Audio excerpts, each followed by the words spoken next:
तहव्वुर राणा को लेकर अपडेट ये है कि अगले 18 दिन एनआईए के रिमांड में ही रहेगा आतंकी तहव्वुर राणा। पटियाला की एनआईए कोर्ट से रिमांड मिल गई है। 18 दिन एनआईए कस्टडी में ही रहेगा तहव्वुर राणा। इस समय एनआईए हेडक्वार्टर में है तहव्वुर राणा। मुंबई हमले के बारे में उससे पूछताछ होगी। तो देखिए, तहव्वुर राणा को कल भारत लाया गया और एनआईए को 18 दिन की कोर्ट से कस्टडी मिली है। अब आगे की पूछताछ मुंबई हमले से जुड़ी तहव्वुर राणा से एनआईए हेडक्वार्टर में ही होगी। भारी सुरक्षा के बीच कल भारत तहव्वुर राणा को लाया गया है। मुंबई हमले के कई ऐसे सवाल हैं जिसका जवाब तहव्वुर राणा से लिया जाएगा। देखिए, उस दौरान की तस्वीरें आपको दिखा रहे हैं देर रात की, जब तहव्वुर राणा को एनआईए हेडक्वार्टर लाया गया। कोर्ट से 20 दिन की रिमांड एनआईए ने मांगी थी और पटियाला हाउस एनआईए कोर्ट से रिमांड मिली है। तहव्वुर राणा को 18 दिनों की एनआईए रिमांड मिली है। UEM Jaipur is a perfect target for prospective students aspiring for good jobs, good education with future-ready skills. तो बड़ी जानकारी आपको दे दें, 18 दिन एनआईए कस्टडी में ही रहेगा तहव्वुर राणा और इस समय एनआईए हेडक्वार्टर में तहव्वुर राणा मौजूद है। मुंबई हमले के बारे में उससे पूछताछ होगी और सारी अहम जानकारी आपको हम देंगे। आतंकी तहव्वुर राणा की फ्लाइट कल शाम करीब 6:30 बजे दिल्ली के आईजीआई एयरपोर्ट पर उतरी। एनआईए ने उसे एयरपोर्ट पर ही गिरफ्तार किया और इसके बाद उसकी मेडिकल जांच की गई। देर रात तहव्वुर राणा को पटियाला हाउस कोर्ट में पेश किया गया। इस दौरान पटियाला हाउस कोर्ट की सुरक्षा व्यवस्था बेहद सख्त नजर आई।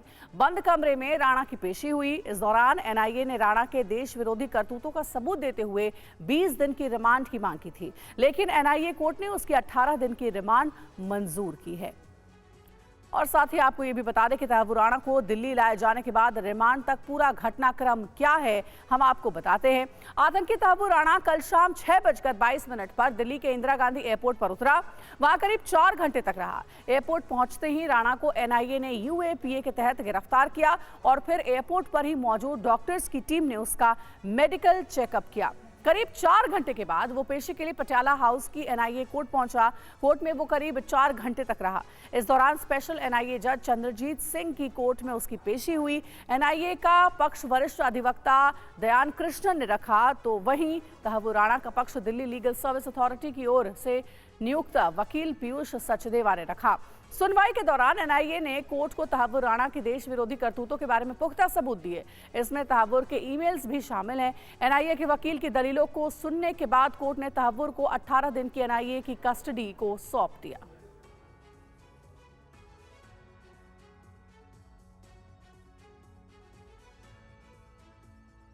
और देखिए, एनआईए हेडक्वार्टर से विवेक हमारे सहयोगी हमारे साथ जुड़ गए हैं। सीधे उनका रुख करेंगे। विवेक, 18 दिन की कोर्ट ने तहव्वुर राणा को लेकर एनआईए को रिमांड सौंपी है, लेकिन कई ऐसे अहम सवाल हैं मुंबई हमले को लेकर, क्योंकि मास्टरमाइंड तहव्वुर राणा को ही कहा जा रहा है, जिसके जवाब तहव्वुर के ही पास है। अब आगे क्या होना है तहव्वुर के साथ? देखिए, बात की जाए तो रात तकरीबन 2:30 बजे के आसपास तहव्वुर राणा को पटियाला हाउस कोर्ट से एनआईए के ऑफिस में जो मुख्यालय है वहां पर लाया गया है और जानकारी के मुताबिक जो सूत्र बता रहे हैं कि ग्राउंड फ्लोर पर एक सेल है जिसके अंदर तहव्वुर राणा को रखा गया है और तीसरे फ्लोर पर एक पूरा सेटअप तैयार किया गया है जहां पर उससे पूछताछ की जाने वाली है। सूत्रों का ये कहना है कि सुबह तकरीबन 10 बजे के बाद जो पूछताछ का प्रोसेस पूरा शुरू होने वाला है।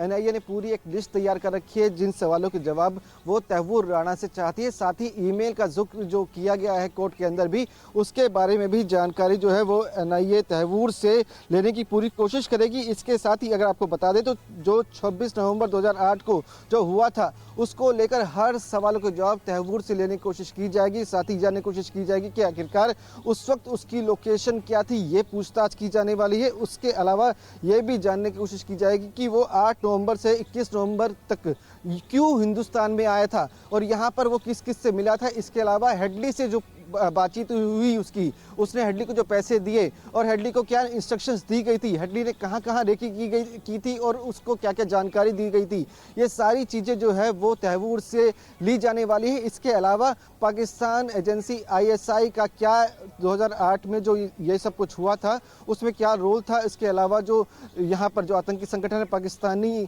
उनसे तहव्वुर का क्या लिंक रहा, किस तरह से वो हाफिज सईद के संपर्क में आया और वो एक डॉक्टर था और डॉक्टरी का पेशा देश छोड़ने के बाद वो कैसे आतंकवादी बना, तो ये सारी जो है जांच एजेंसी उससे पूछताछ करेगी, उसके बारे में हर डिटेल जो है वो निकाली जाएगी। और साथ ही जो हेडली के बारे में जानकारी जो एनआईए के पास है उसको भी उससे पूछताछ की जाने वाली, यानी कि पूरी एक लिस्ट जो है वो तैयार कर ली गई है, उसके आधार पे तैमूर से पूछताछ की जाने वाली है। साथ ही जो सबूत एनआईए के पास है, कोर्ट में ये बात एएनए साफ की थी कि पूरे पुख्ता सबूत जो है वो एनआईए के पास है, तो उसके आधार पर भी तैमूर से पूछताछ की जाने वाली, यानी कि पूछताछ का सिलसिला काफ़ी लंबा चलने वाला है। 18 दिन का समय है और इस पूरे समय में लगातार तैमूर से एनआईए की टीम पूछताछ करने वाली है। तो यानी कि ये है कि विदेशों से क्या संबंध रहे हैं, हथियार कहां से मुहैया कराए गए थे, पैसा कहां से आया, जो 26/11 को लेकर जो हमला हुआ था उस दौरान क्या क्या फंडिंग कहां से आई, कौन कौन से रूट के जरिए आई, बिल्कुल लंबी पूछताछ होगी और इसीलिए